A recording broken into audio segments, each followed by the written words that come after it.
Danielle Cormack is with us. Good morning. Good morning, Mike. Delightful to see you. Lovely to be here. I don't even know where to start with you. Do you know? Can I be honest and say I'm more of a fan of Rake than I am of Wentworth? You can be honest. But Rake is such an excellent show, isn't it? Yeah, we've just finished airing the fourth season in Australia. And hopefully you get the fourth season here. Yeah, because we're up to season 3, and it seems like a while since it's been on television here and watch. What happens without ruining it for me? Well, at the end of season 3, you see Cleaver Green and his friend Barney flying away in an air balloon. So at that point, I think the creators of the show decided that was it. Yeah, but the show is so popular and everyone wanted to see those characters back on the screen, and Richard Roxburgh, who plays Cleaver Green, who's so magnificent in the role. I'm glad you raised his name because I couldn't remember it. What's his magic? Because he's one of those rare actors that's got a something about him, doesn't he? Oh, yeah, he does. I think they call it X Factor. Yes, he's got the X Factor. He's a seasoned performer. He knows that role inside and out. It's so inherent in him, that type of character. Richard is a very bright, very naughty, adventurous actor, and so it just suits him down to the bone. And he is a co-creator of the show as well, so he knows the tone of the show. They've tried to remake it in the States. Yes, they did. With Greg Kinnear. I don't know if you know that actor, playing Cleaver Green, and the show, it just didn't walk at all. Clean. Kinnear's too clean. He's too American. It's too clean cut. It's not the real deal. Yeah. So when you took that part, did you know what you were in for in terms of success? Because it's got that classic little could be good, didn't realise it was going to be quite as good thing about it. You know what? It was one of the rare shows that I knew it would do well simply because of how it read from the page, and it was the writing was so brilliant. And I didn't think that I would even audition for the show because I was 8.5 months pregnant when I received the audition. But I just wanted to sit in an audition room and read for it, and the writing was sublime. It just flew off the page, and it always has done all of these seasons. But when they asked me to do season 4, I was actually shooting Wentworth season 4 at the same time. So Wentworth had to write me out. They put me in the slot. I think something like that. Spoiler alert. How's that work? How do you so to Wentworth, are they good about that? Well, it was a stipulation of my contract, and I loved Rake so much. There was no way that I wanted to not do the show. Right. And of course, I love doing Wentworth. 2 totally different, bags. But the producers and the people who schedule things were incredibly generous, and they let me do it. How is it you explain your success? I mean, I can explain it because you're talented, obviously. But so many people cross the Tasman, and if you get a break, good on you, fantastic. And look at what you've done. You've gone and got 2 major breaks. Well, yeah, I don't know. I can't. Success? I don't know. I don't really feel like I've been that successful yet. Because be real. Oh no, but I am being real because there's so much more that I want to do. I feel like that the success of the show has been amazing.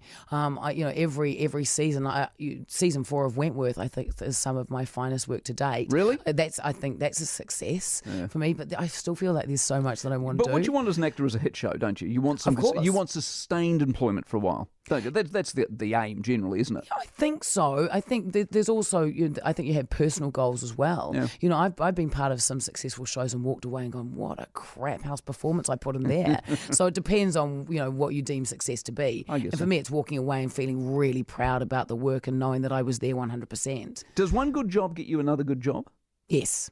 So once you're in Rake and that's a hit, people go, oh yeah, her. Yeah, so, people see you. I landed the role of Kate Lee because the producers had seen me on Rake. Kate Lee was the infamous illegal booze peddler from the 1920s in Australia. She's very well known, one of the most notorious female criminals of Australian history, and that show Underbelly. So I got to play an iconic Australian character in Underbelly, and then from there I think that led to them inviting me to to audition for the role of B. Smith in Wentworth. Is there any blowback on you being a Kiwi taking Australian's job, or they just see you as an actor? I think a lot of people think I'm Australian. Well, there you go. So it works out okay. What was it? Far lap. No, you know, I think it's becoming more common now. There's a well-worn path, actors' path between Australia and New Zealand now, and there's a few Kiwis gracing the screens over there. It's true. Yeah, but come on, look, fair's game. You know, look at all the Australians that are killing it in America. That's true. If you're good, you're good. Wentworth season 4. So it begins again when? This is the first time that we've announced this. Is this Are you ready? Exclusive? This is an exclusive on News Talk ZB on the Mike Hosking Breakfast Show. So hello, New Zealand, Aotearoa, Kiwiland. Wentworth season 4 will be airing on TV2 the 25th of July. A couple of weeks to wait. Is it 8:30 p.m? 8:30. Right on. You heard it here first. How do you deal with the raunch? The raunch. Because a bit of raunch and rake, wasn't there? A little bit of raunch and rake. Raunchy. But look, I'll tell you what, it's the raunch is fine. It's the violence of Wentworth, which is pretty hardcore. Yeah, and my character seems to have, she seems to bear the brunt of most of the violence in the show. So it does take its toll after a while. I don't mind a bit of raunch. You don't mind a bit of raunch? Raunch is okay. Fair enough. But it really is the violence. Because in watching it's a I can see why people love it, but it's a dark, angry, angsty show, isn't it? Yeah, it's high stakes drama, which is why people engage with the show. They love it. They love the twists, the turns, and it moves really fast. How do you make it real?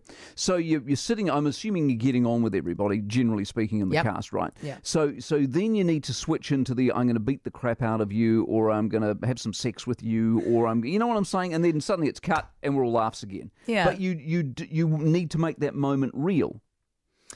Well, I work with a really fine bunch of actors and crew people, and everyone that works on that show. We're up to season 4 now. It's a fairly well-oiled machine. People, we've worked together for a long time now, and it's the nature of the job. You just hope that the crew that's been amassed, that the cast that have been cast, they know what they're doing.